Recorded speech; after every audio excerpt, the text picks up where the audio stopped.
So good morning guys. तो चलिए start करते हैं आज के यानी कि 15 अप्रैल के इंपॉर्टेंट करंट अफेयर्स को। तो इस प्रश्न में आपसे पूछ रहे हैं, अभी हाल ही में ऑक्सफोर्ड मलेरिया वैक्सीन को मंजूरी देने वाला पहला देश कौन सा बन गया? तो आंसर होगा घाना। तो अफ्रीकी देश घाना ने इतिहास रच दिया क्योंकि वे यूनिवर्सिटी ऑफ ऑक्सफोर्ड के वैज्ञानिकों के द्वारा विकसित मलेरिया टीके को मंजूरी देने वाला पहला देश बन गया है। टीके का नाम क्या है? 21 मैट्रिक्स एम। और ये पहला मौका होगा जब किसी अफ्रीकी देश में सबसे पहले किसी बड़ी वैक्सीन को मंजूरी दी गई है। तो प्रश्न इंपॉर्टेंट है। घाना ये पश्चिमी अफ्रीका का एक देश है जिसकी कैपिटल अक्रा होती है। मलेरिया से आपको याद आएगा, वर्ल्ड मलेरिया डे कब होता है? 25 अप्रैल को। वैसे मलेरिया को खत्म करने का हमारा लक्ष्य है 2030 का। अच्छा यूं बताओ आप तो कि दुनिया की पहली मलेरिया वैक्सीन जिसे WHO ने मंजूरी दी थी, अप्रूवल दे दिया था, उस वैक्सीन का नाम क्या है? मॉस्क्यूरिक्स।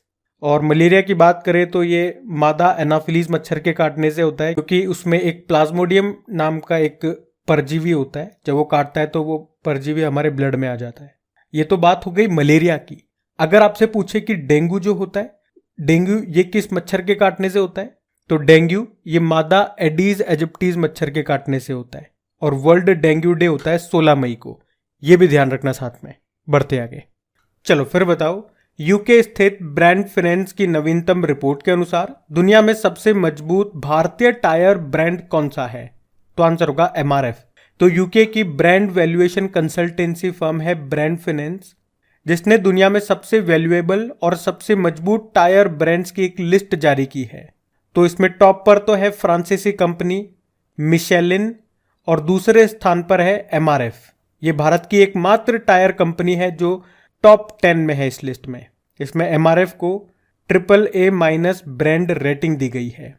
अच्छा अगर आपको याद हो तो कुछ समय पहले हमने पढ़ा था MRF के जो MD CEO हैं KM मेनन, इनको आत्मा लाइफ टाइम अचीवमेंट अवार्ड मिला था। अब आपको हो गया ये आत्मा क्या है? आत्मा का फुल फॉर्म हो गया ऑटोमेटिव टायर मैन्युफैक्चरर एसोसिएशन। और इसी से याद आएगा, अभी JK टायर्स के जो मैनेजिंग डायरेक्टर हैं अंशुमान सिंघानिया, वे आत्मा यानी कि ऑटोमेटिव टायर मैन्युफैक्चरर्स एसोसिएशन के अध्यक्ष बने थे। जबकि अभी सीएट के नए MD CEO कौन बने थे? अर्नब बनर्जी, वो आत्मा के वाइस चेयरमैन बने थे। तो ये जो पॉइंट्स मैंने आपको एक्स्ट्रा में बताए, ये भी करंट अफेयर्स के ही पॉइंट्स हैं, इनको ध्यान रखना। बढ़ते आगे। चलो फिर बताओ, अभी हाल ही में किस राज्य ने ट्रांसजेंडर समुदाय को OBC का दर्जा दिया? तो आंसर होगा मध्य प्रदेश। तो अभी मध्य प्रदेश में जो ट्रांसजेंडर हैं वो भी पिछड़ा वर्ग यानी कि OBC का हिस्सा अब होंगे, क्योंकि अभी कैबिनेट ने इस प्रस्ताव को मंजूरी दे दी है। तो अब इस फैसले के बाद ट्रांसजेंडर भी सरकारी भर्ती में 14% आरक्षण का लाभ ले पाएंगे। तो एक्चुअली में अभी सुप्रीम कोर्ट ने शिक्षा और स्वास्थ्य देखभाल सुविधाएं मुहैया कराने के लिए केंद्र और राज्य सरकारों को निर्देश दिए हैं कि ट्रांसजेंडर सामाजिक रूप से पिछड़ा समुदाय है और ऐसे में आरक्षण दिया जाना चाहिए उन्हें।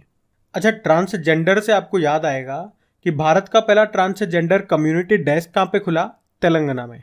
अभी पाकिस्तान की पहली ट्रांसजेंडर डॉक्टर कौन बनी थी? सारा गिल। वैसे सामाजिक न्याय व अधिकारिता मंत्रालय जिसकी मंत्री वीरेंद्र कुमार है, तो अभी इस मंत्रालय ने भीख मांगने वालों और ट्रांसजेंडरों के कल्याण के लिए अभी एक योजना शुरू की थी, स्माइल योजना। अभी नेपाल की एक ट्रांसजेंडर कार्यकर्ता हैं भूमिका श्रेष्ठ उनका नाम है। इन्हें international women of the courage award से सम्मानित किया गया था। वैसे अभी दिल्ली नगर निगम में पहली ट्रांसजेंडर सदस्य बनी थी, बॉबी किन्नर नाम है। और अभी ट्रांसजेंडरों को जॉब में आरक्षण देने वाला पहला राज्य कौन सा बना पूछेंगे तो कर्नाटक आंसर करना। चलो ये बताओ, अभी किस यूरोपियन देश ने एक नया ट्रांसजेंडर कानून पारित किया था जिसमें बताया था कि 16 वर्ष या उससे ऊपरी आयु का व्यक्ति अपना लिंग परिवर्तित कर सकता है? इस प्रश्न का उत्तर आप ही लोग देना। बाकी अगर पूछे कि समलैंगिक विवाह को मंजूरी देने वाला पहला देश, तो नीदरलैंड है। अभी समलैंगिक विवाह को वैध यानी कि लीगल बनाने वाला एशिया का पहला देश कौन सा बना? तो ताइवान बना। और पूछे कि समलैंगिक विवाह को समाप्त करने वाला विश्व का पहला देश, वो बारबाडोस है। वैसे international transgender day of visibility ये मनाया जाता है 31 मार्च को। तो याद रखना ये सारे पॉइंट्स। बढ़ते आगे। चलिए फिर बताइए, अभी हाल ही में किसे business leader of the decade पुरस्कार से सम्मानित किया गया? तो आंसर होगा कुमार मंगलम बिरला। तो अभी ऑल इंडिया मैनेजमेंट एसोसिएशन के द्वारा आयोजित 13वें मैनेजिंग इंडिया अवार्ड्स के समारोह में आदित्य बिरला ग्रुप के जो चेयरमैन हैं कुमार मंगलम बिरला, इनको business leader of the decade award दिया गया, जो उनके पिछले 10 वर्षों में भारतीय उद्योग में उनके योगदान के लिए उनको ये सम्मान मिला है। जबकि AIMA JRD Tata corporate leadership award Tata steel के चेयरमैन TV नरेंद्रन को दिया गया। और AIMA मतलब हो गया ऑल इंडिया मैनेजमेंट एसोसिएशन। अच्छा, ABB इंडिया नाम की कंपनी है, इसको वर्ष का MNC अवार्ड मिला।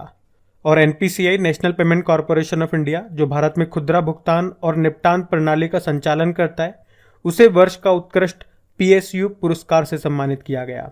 ये जो हमने बोला ऑल इंडिया मैनेजमेंट एसोसिएशन, ये एक गैर लाभकारी संगठन है, नॉन प्रॉफिट ऑर्गेनाइजेशन है, जो भारत में प्रबंधन कौशल और अभ्यासों को बढ़ावा देने का उद्देश्य रखता है। अभी doctor Nitya Ibrahim young urologist of the year का अवार्ड मिला था।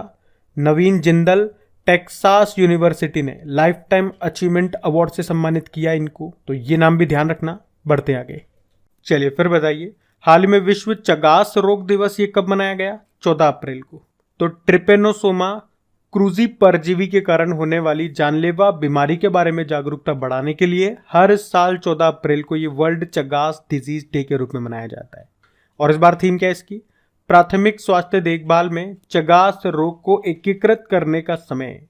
इस बीमारी को साइलेंट डिजीज भी कहा जाता है और ये मुख्य रूप से ग्रामीण क्षेत्रों में रहने वाले लोगों को खराब स्वच्छता की स्थिति में प्रभावित करता है ये रोग। अब अगर एक बार हम लोग देख लें कि अप्रैल में कौन कौन से दिन मनाएं, तो 1 अप्रैल को उत्कल दिवस, 2 अप्रैल को विश्व ऑटिज्म जागरूकता दिवस, 4 अप्रैल को अंतर्राष्ट्रीय खदान जागरूकता दिवस, 5 अप्रैल को राष्ट्रीय समुद्र दिवस और 5 अप्रैल को ही अंतर्राष्ट्रीय अंतरात्मा दिवस, 6 अप्रैल को अंतर्राष्ट्रीय खेल दिवस, 7 अप्रैल को वर्ल्ड हेल्थ डे, 10 अप्रैल को वर्ल्ड होम्योपैथी डे, 11 अप्रैल को राष्ट्रीय सुरक्षित मातृत्व दिवस, 12 अप्रैल को मानव अंतरिक्ष उड़ान का अंतर्राष्ट्रीय दिवस के रूप में मनाया।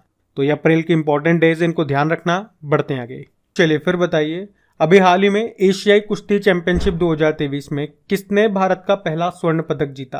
तो आंसर होगा अमन सहरावत ने। अच्छा, पहला प्रश्न तो यही बनेगा कि अभी अप्रैल 2023 में ये एशियाई कुश्ती चैंपियनशिप 2023 का आयोजन कहाँ हुआ? कजाकिस्तान की कैपिटल अस्ताना में, जिसमें पुरुषों की 57 किलोग्राम फ्री स्टाइल कैटेगरी में अमन सहरावत ने गोल्ड मेडल जीता। और इन्होंने किसको हराया? तो किर्गिस्तान के अल्माज समनबेकोव को। और उनका नाम इसलिए भी इंपॉर्टेंट है क्योंकि इस चैंपियनशिप में ये भारत का पहला गोल्ड है। वैसे तो अमन सहरावत का नाम आपने जरूर सुना होगा करंट अफेयर्स में, क्योंकि पिछले साल जो स्पेन में अंडर 23 वर्ल्ड चैंपियनशिप हुई थी ना, उसमें इन्होंने गोल्ड जीता था। या आप कह सकते हो इस चैंपियनशिप में गोल्ड जीतने वाले ये पहले भारतीय बने थे। इस चैंपियनशिप की बात करें तो इसमें भारत ने 2 free style medal, 4 Greco Roman पदक और महिला टीम ने टोटल 7 मेडल जीते हैं। यानी कि भारत ने टोटल पुरुष और महिला मिलाकर के टोटल 13 मेडल जीते हैं। और हमने पढ़ा भी था कि पहली एशियाई कुश्ती चैंपियनशिप ये ईरान में हुई थी 1979 में, और तब से लेके अब तक केवल 2 बार, एक तो 1984 में और अभी सन 2020 में जब कोविड था, 2 बार ही इसका आयोजन नहीं हुआ था, बाकी हर साल इसका आयोजन होता है। इस बार कजाकिस्तान में हुआ, जिसकी कैपिटल अस्ताना है। ध्यान रखना ये। बढ़ते आगे, चलिए फिर बताइए, अभी हाल ही में किस देश के भौतिकविदों ने यूरेनियम समस्थानिक यानी कि आइसोटॉप्स यूरेनियम 241 की खोज की? तो आंसर होगा जापान। अच्छा, ये आइसोटॉप्स यानी कि समस्थानिक ये किसे कहते हैं? तो जिनका परमाणु संख्या यानी कि एटॉमिक नंबर तो सेम हो, लेकिन परमाणु द्रव्यमान एटॉमिक मास ये अलग हो, डिफरेंट हो, उसी को कहते हैं आइसोटॉप्स। तो अभी जापान के वैज्ञानिकों ने परमाणु संख्या 92 और द्रव्यमान 241 के साथ पहले अज्ञात यूरेनियम समस्थानिक की खोज की है। यूरेनियम, जिसे हम न्यूक्लियर फ्यूल के रूप में जानते हैं, कहाँ पे यूज होता है इसका? As a nuclear fuel, atomic nuclear power plant में इसका इस्तेमाल होता है। यूरेनियम याद रखना है कि प्राकृतिक रूप से पाया जाने वाला एक रासायनिक तत्व, केमिकल एलिमेंट है, जिसको रिप्रेजेंट करते हैं कैपिटल यू से। एटॉमिक नंबर 92 होता है, ये एक रेडियो एक्टिव एलिमेंट है। अभी तक यूरेनियम के 3 आइसोटॉप से मिलते थे, यूरेनियम 234, यूरेनियम 235 और यूरेनियम 238। अब एक और आ गया, यूरेनियम 241। तो ये आप जरूर याद रखना। ये प्रश्न तो करंट अफेयर्स का है, लेकिन साइंस अगर आपके आती है एग्जाम में तो वहां पे भी ये प्रश्न आ सकता है। देखो, ध्यान रखना ये।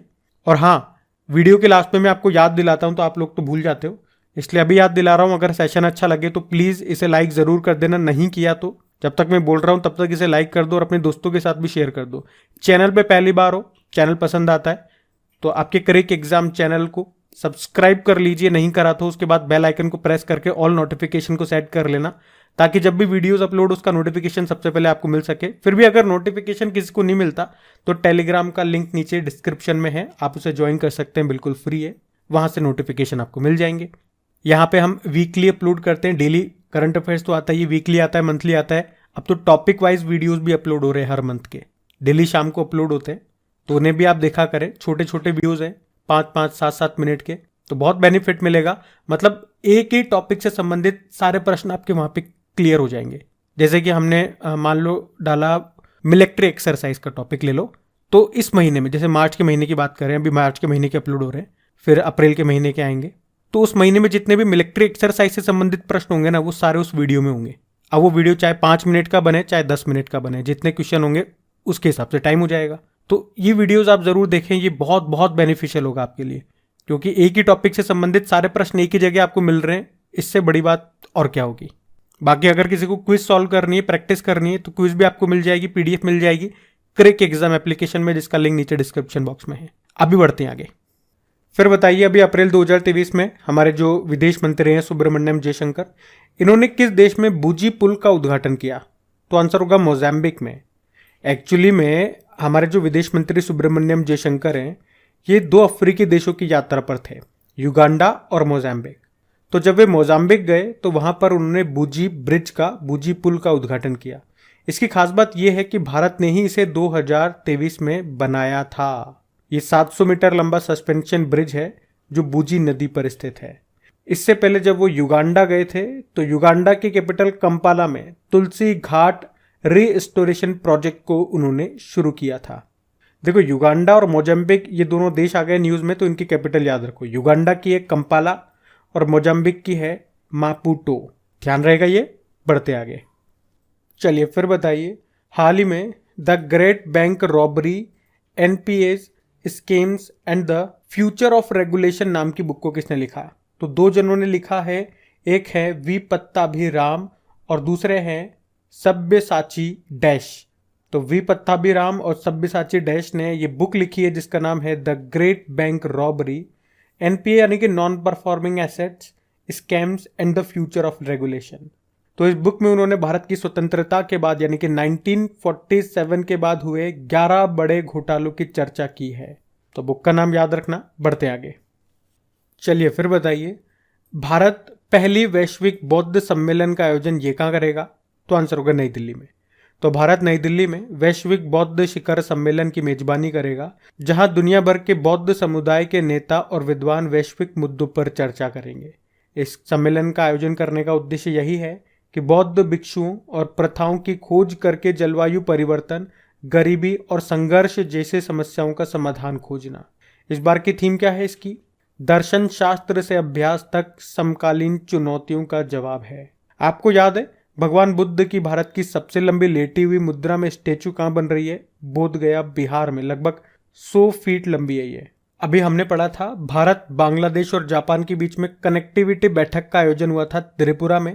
पहला संयुक्त राष्ट्र जल सम्मेलन हुआ न्यूयॉर्क में। अभी वर्ल्ड हेल्थ ऑर्गेनाइजेशन के सहयोग से वैश्विक डिजिटल स्वास्थ्य सम्मेलन का आयोजन हुआ दिल्ली में। पहला भारत स्टेक डेवलपर सम्मेलन हुआ नई दिल्ली में। अभी 23वां राष्ट्रमंडल कानून सम्मेलन हुआ गोवा के पणजी में। 5वां आसियान भारत व्यापार सम्मेलन हुआ कुआलालंपुर मलेशिया में। अब हम कल के करंट अफेयर्स का रिवीजन करेंगे। तो पहला प्रश्न पूछा था कि विश्व के सबसे आपराधिक देशों की 2023 रैंकिंग में भारत किस स्थान पर है? 77 पे है। फिर आपसे पूछा लार्सन एंड टुब्रो कंपनी के द्वारा भारत का पहला 3D पोस्ट ऑफिस भवन ये कहाँ पे इसका निर्माण हो रहा है? तो आंसर होगा बेंगलुरु में। फिर अगला प्रश्न पूछा था कि अप्रैल 2023 में गरीब लोगों के डॉक्टर के नाम से मशहूर किस डॉक्टर का निधन हो गया? डॉक्टर जफरुल्लाह चौधरी का। फिर बताओ अभी किस राज्य की गोंड पेंटिंग को जीआई टैग मिला? तो मध्य प्रदेश। फिर बताओ हाल ही में जारी एआई इंडेक्स रिपोर्ट में भारत कौन से स्थान पर है? 5वें स्थान। फिर बताओ एयू स्मॉल फाइनेंस बैंक के एमडी सीईओ फिर से कौन बन गए? संजय अग्रवाल। फिर आपसे पूछा अभी मार्च 2023 के लिए, मार्च महीने के लिए ICC men's player of the month चुना गया बांग्लादेश के शाकिब अल हसन को। फिर आपसे पूछा था अभी अप्रैल 2023 में एशियाई कुश्ती चैंपियनशिप का आयोजन कहाँ हुआ? कजाकिस्तान की कैपिटल अस्ताना में। फिर आपसे पूछा अभी किस राज्य सरकार ने महंगाई राहत कैंप लगाए जाने की घोषणा की? तो राजस्थान ने। और फिर आपसे पूछा T20 क्रिकेट में सबसे अधिक हैट्रिक लेने वाले गेंदबाज कौन बने? राशिद खान बने। और एक बार फिर से याद दिला रहा हूँ, अभी भी अगर आप भूल गए या लास्ट के चक्कर में थे कि लास्ट में कर देंगे, तो वीडियो को लाइक कर दो और शेयर जरूर कर दो। अब हम वर्क प्रश्न देखेंगे और सेशन एंड करते हैं। तो कल के वीडियो में आपसे पूछा था यूरोपीय फुटबॉल संघ के अध्यक्ष कौन बने?